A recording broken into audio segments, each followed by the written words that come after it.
Assalamualaikum warahmatullahi wabarakatuh. Perkenalkan, nama saya Bintang Afrillah Yunarto. Saya berasal dari Prodi S1 Manajemen Universitas Digital Teknologi.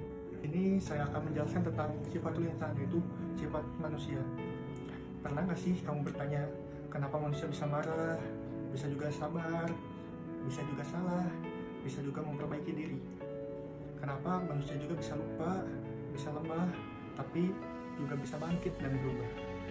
Itu semua bukan karena kebetulan, tapi itu semua adalah bagian dari sifatul insan, yaitu sifat dasar manusia yang sejak awal diciptakan untuk membawa kembali kita ke makhluk yang lebih utuh.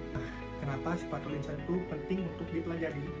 Karena semakin kita mengenal diri manusia, kita juga semakin mudah untuk memahami diri kita sendiri, seperti mengendalikan emosi, memperbaiki karakter, dan menciptakan hidup yang lebih terarah. Sifatul insan itu seperti sebuah peta. Dengan peta ini, kita tahu bahwa kemana kita pergi untuk melangkah, bagaimana memperbaiki diri, dan apa saja potensi dan kelemahan dalam diri kita. Akal bukan cuma alat pengetahuan, tapi akal adalah alat kesadaran, di mana diri yang membuat kita menjadi memahami mana yang benar, mana yang salah, dan akal juga menjadikan manusia bertanggung jawab atas semua tindakannya. Kalau akal digunakan dengan baik, maka akan naik derajatnya. Dan kebalikannya, kalau akal dilakukan dengan tidak baik, maka akan turun derajatnya. Di dalam Quran surat At-Tin ayat 4 Allah berfirman, sesungguhnya kami telah menciptakan manusia dalam bentuk yang paling sempurna. Justru kenapa sifat insan penting untuk dipelajari?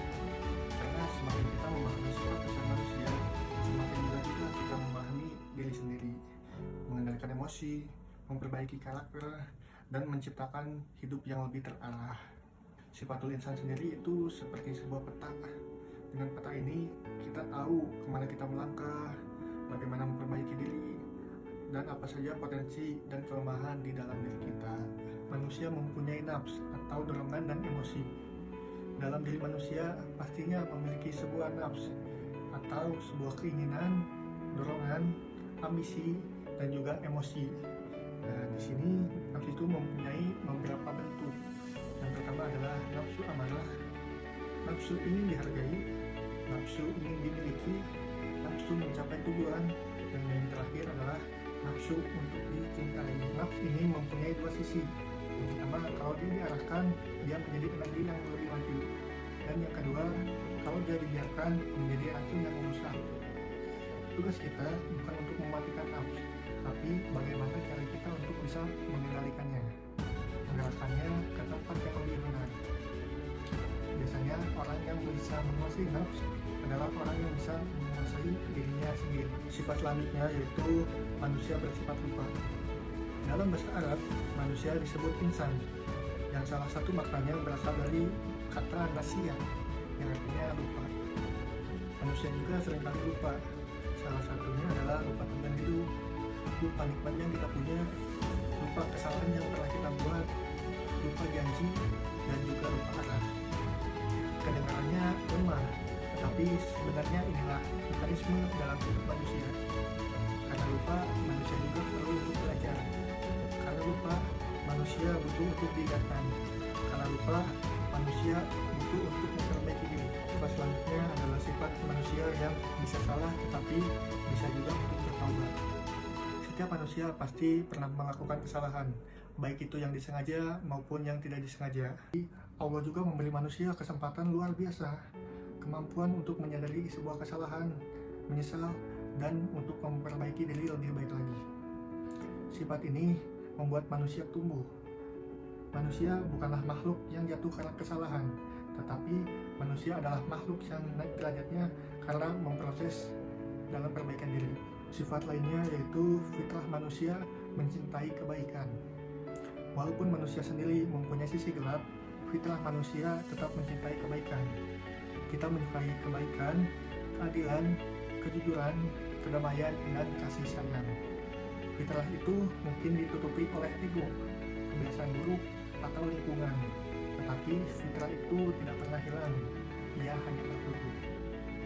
Tugas kita adalah membersihkan hati agar fitrah itu kembali untuk bersinar. Intinya adalah manusia punya kebebasan untuk memilih.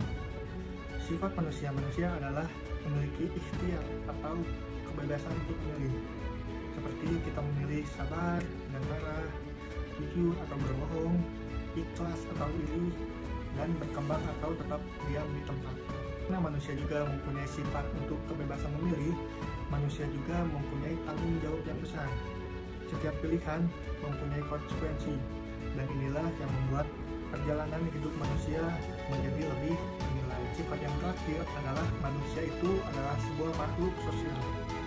Manusia tidak diciptakan seorang diri, tapi kita juga berkeluarga, berteman, pasangan, dan lain-lain. Melalui hubungan sosial, kita belajar memahami, memberi, menerima, dan berakhlak. Sifat sosial inilah yang membuat kita hidup lebih bermakna dan lebih hidup untuk sejahtera. Jadi kesimpulannya adalah sifatul insan mengajarkan bahwa manusia adalah makhluk yang seimbang. Kita punya akal untuk berpikir, nafsu untuk bergerak, ruh untuk menenangkan, kelupaan untuk belajar, kesalahan untuk bangkit, fitrah untuk mencintai kebaikan, dan kebebasan untuk memilih. Tidak ada manusia yang sempurna selain Allah Subhanahu wa Ta'ala, tapi manusia juga punya kesempatan untuk memperbaiki diri. Selama kita mau berubah, kita selalu menjadi manusia yang lebih baik dari sebelumnya. Demikian materi sifatul insan yang dapat saya sampaikan. Mohon maaf apabila ada kesalahan dalam pengucapan kata ataupun perilaku yang saya kurang mengenakan, karena kesempurnaan hanya milik Allah Subhanahu wa Ta'ala. Saya tutup, saya akhiri. Wassalamualaikum warahmatullahi wabarakatuh.